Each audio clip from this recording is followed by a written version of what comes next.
Okay, I'm back with part two. I was gonna just make one long video, but I'm filming it on YouTube, so it like glitched out and it was too long. So here's part two. Sorry that last one didn't have an exit. This one will have an entrance though. So back to my game, Building America. If you haven't watched part one yet, go watch that. This is just part two, and it's only like 4 minutes long. So, I don't remember what I was talking about.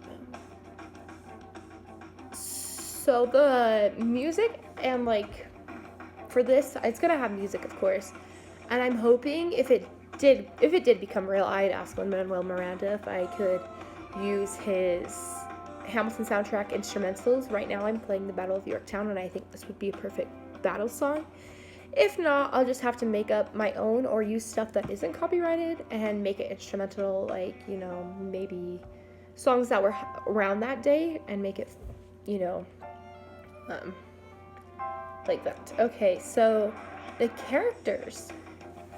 Our characters are going to be, I want them to look very real, like very real looking.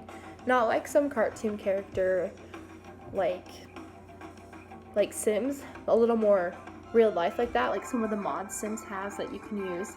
But you can choose their hairstyle and stuff, so I'm gonna make sure like they have hairstyle that was big at that time, so like the white, I don't know, did they wear wigs or was that just their hair? But like, the poofy hair kind of look, the girl's hair's up in the bun. And that's the same thing with the clothing. Like the clothing's gonna be very boring. You're not gonna have a lot of choices. You will be able to change the color of your clothes though, so if you see a girl's dress that you want and it's purple on the display picture, you can change it to blue easily if you like the color blue. And that's one thing I want. I want the players to run the game. I want them to decide who they are, what they want, and what they look like. I've decided that I'm gonna make it so you can control their like height and weight. So if you want them tall and skinny, perfect. If you want them, fat and short, go ahead. Do what you want. It is your game. And so I'm going to talk about the save mechanism now. For this save, like I said, it's just going to save right onto your computer. But,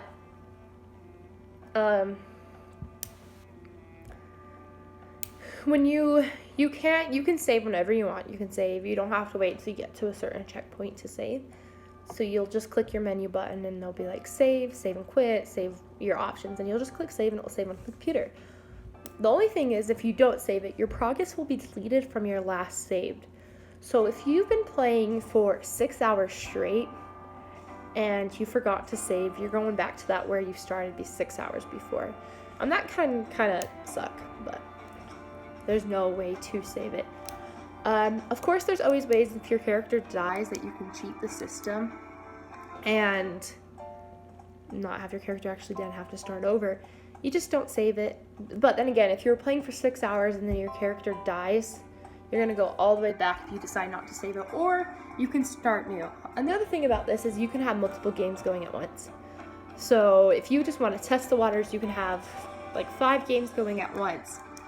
And you can play different games each time you log on. It's not one just game you have to follow. You can start different families, different people, and play their story throughout the whole thing.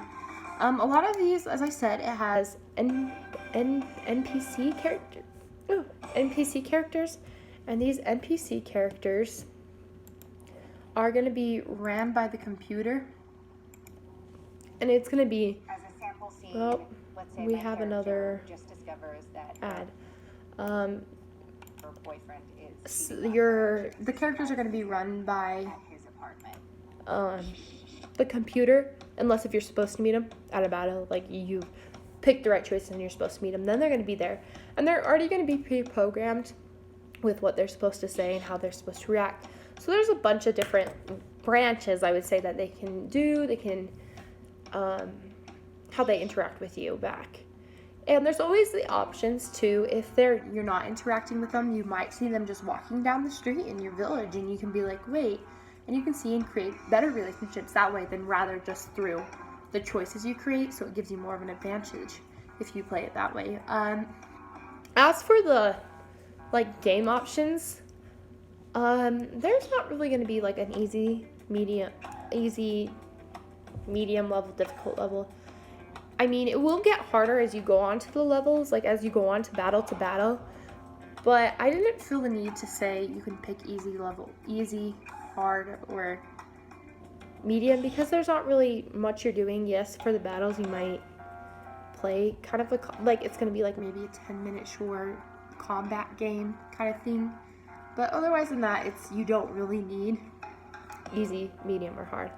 You will, though, at the beginning of when you first start, you'll have a tutorial on how to do it, and it will run you through it, and it would be nice. And then if you always forget, there's always going to be an option where you can go like tutorials and just see if you forgot something. So, and that's